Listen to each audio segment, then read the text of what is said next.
The Mock Turtle sighed deeply and drew the back of one flipper across his eyes. He looked at Alice and tried to speak, but for some minute or two sobs choked his voice. "Same as if he had a bone in his throat," said the Gryphon, and it set to work shaking him and punching him in the back. At last the Mock Turtle recovered his voice, and with tears running down his cheeks, he went on again. "You may not have lived much under the sea." "I haven't," said Alice, "and perhaps you've never been introduced to a lobster." Alice began to say, "I once tasted," but she checked herself hastily and said, "No, never. So you have no idea what a delightful thing a lobster quadrille is?" "No, indeed," said Alice. "What sort of a dance is it?" "Why," said the Gryphon, "you first form into a line along the seashore." "Two lines!" cried the Mock Turtle. "Seals, turtles, salmons, and so on. Then they have, when you've cleared all the jellyfish out of the way—" "That generally takes some time," interrupted the Gryphon. "You advance twice, each with a lobster as a partner," cried the Gryphon. "Of course," said the Mock Turtle. "Advance twice, set to partners, change lobsters, and retire in same order," continued the Gryphon. "Then you—" "No," the Mock Turtle went on. "You throw the lobsters," shouted the Gryphon with a bound into the air, "as far out to sea as you can." "Swim after them," screamed the Gryphon. "Turn a somersault in the sea," cried the Mock Turtle, capering wildly about. "Change lobsters again," yelled the Gryphon at the top of its voice. "Back to land again, and that's all the first figure," said the Mock Turtle, suddenly dropping his voice, and the two creatures who had been jumping about like mad things all this time sat down very sadly and quietly and looked at Alice. "It must be a very pretty dance," said Alice timidly. "Would you like to see a little of it?" said the Mock Turtle. "Very much indeed." "Come, let's try the first figure," said the Mock Turtle to the Gryphon. "We can do it without lobsters, you know. Which shall we sing?" "Oh, you sing," said the Gryphon. "I've forgotten the words." So they began solemnly dancing around and round Alice, every now and then treading on her toes when they passed too close, and waving their forepaws to mark the time, whilst the Mock Turtle sang this, very slowly and sadly. "Will you walk a little faster?" said a whining snail. "There's a porpoise close behind us, and he's treading on my tail. See how eagerly the lobsters and the turtles all advance. They are waiting on the shingle. Will you come and join the dance? Will you, won't you, will you, won't you, will you join the dance? Will you, won't you, will you, won't you join the dance?" You can really have no notion how delightful it will be when they take us up upon and throw us with the lobsters out to sea. But the snail replied, "Too far," and gave a look of askance. Said he thanked the witching kindly, but he would not join the dance. Would not, could not, would not, could not, would not join the dance. Would not, could not, would not, could not join the dance. "What matters to how far we go?" his scaly friend replied. "There is another shore, you know, upon the other side. The further off from England, the nearer is to France. Then turn not pale, beloved snail, but come and join the dance. Will you, won't you, will you, won't you, will you join the dance? Will you, won't you, will you, won't you join the dance?" "Thank you. It's a very interesting dance to watch," said Alice, feeling very glad that it was over at last. "And I do so like that curious song about witting." "Oh, as to the witting," said the Mock Turtle, "you've seen them, of course." "Yes," said Alice.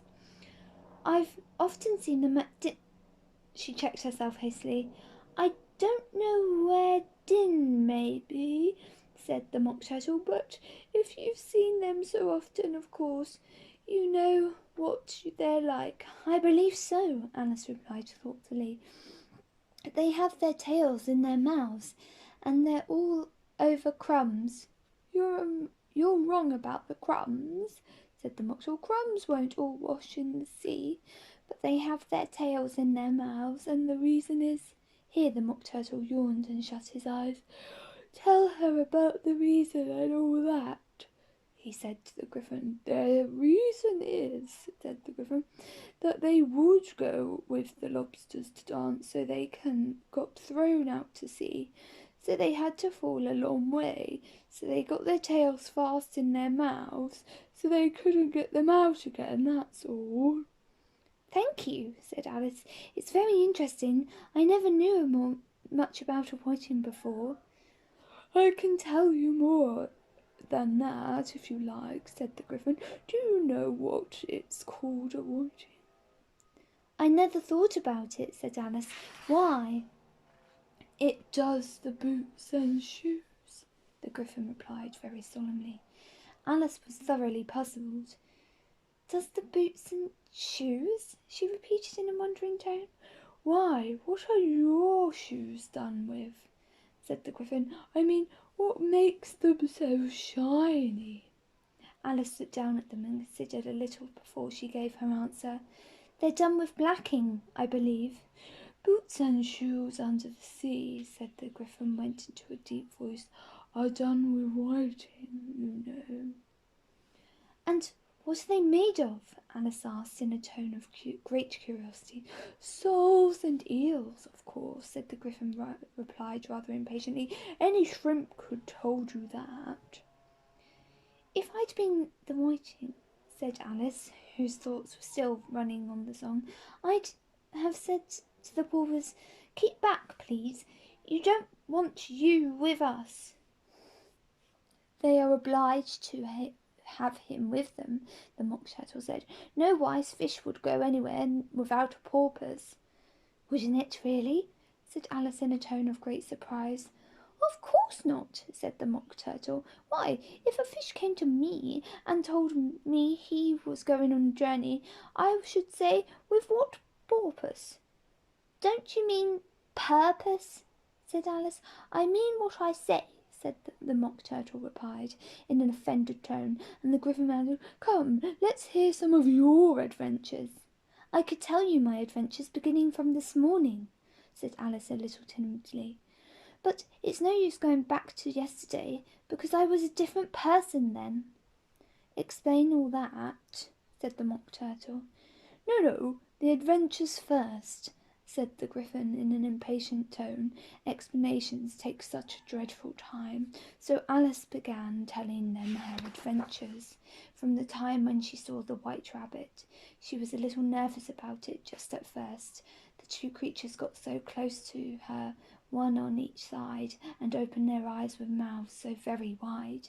But she gained courage as she went on. Her listeners were perfectly quiet till she got to the part about her repeating, You are old, Father William, to the caterpillar, and the words all coming different. And then the Mock Turtle drew a long breath and said, That's very curious. That's all about as curious as it can be, said the Griffin. It all came different, the Mock Turtle repeated thoughtfully.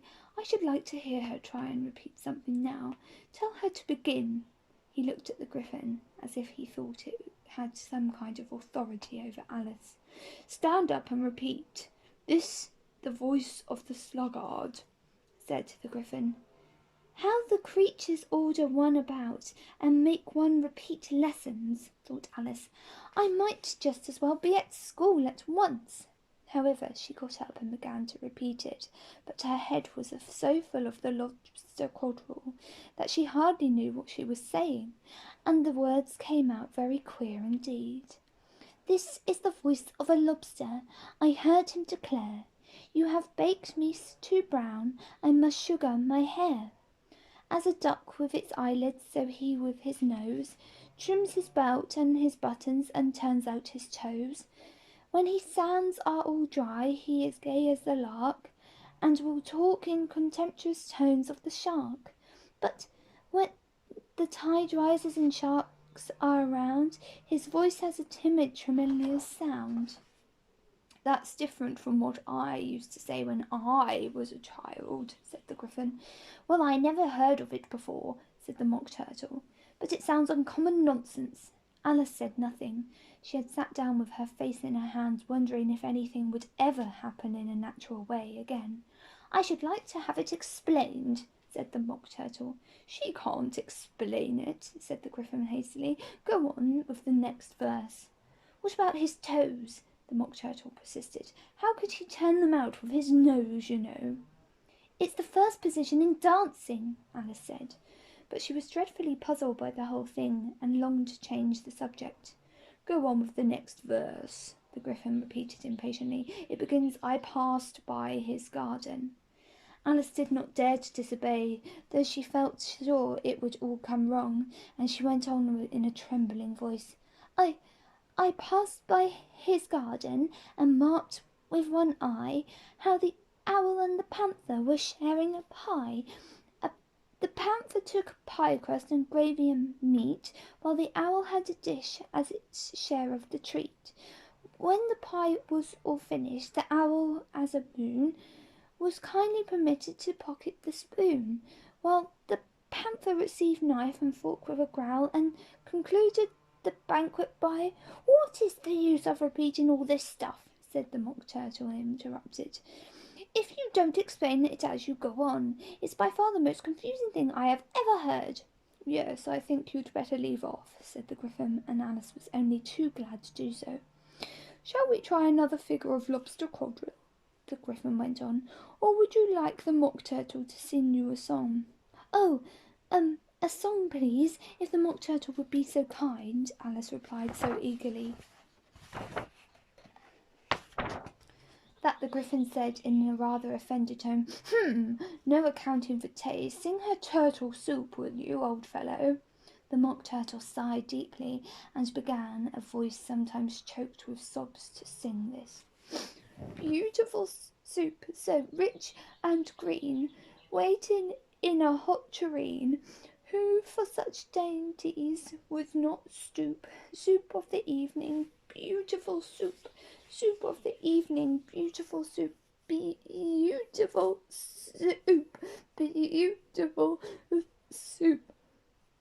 Soup of the evening, beautiful, beautiful soup. Beautiful soup, who cares for fish, game, or any other dish? Who would not give all else for 2 pennyworth only of beautiful soup, pennyworth only of beautiful soup, beautiful soup, beautiful soup, soup of the evening, beautiful, beautiful soup. Chorus again, cried the Gryphon, and the Mock Turtle had just begun to repeat it when a cry of "The trial's beginning" was heard in the distance. Come on, cried the Gryphon, and taking Alice by the hand, it hurried off, waiting for the end of the song. What trial is it?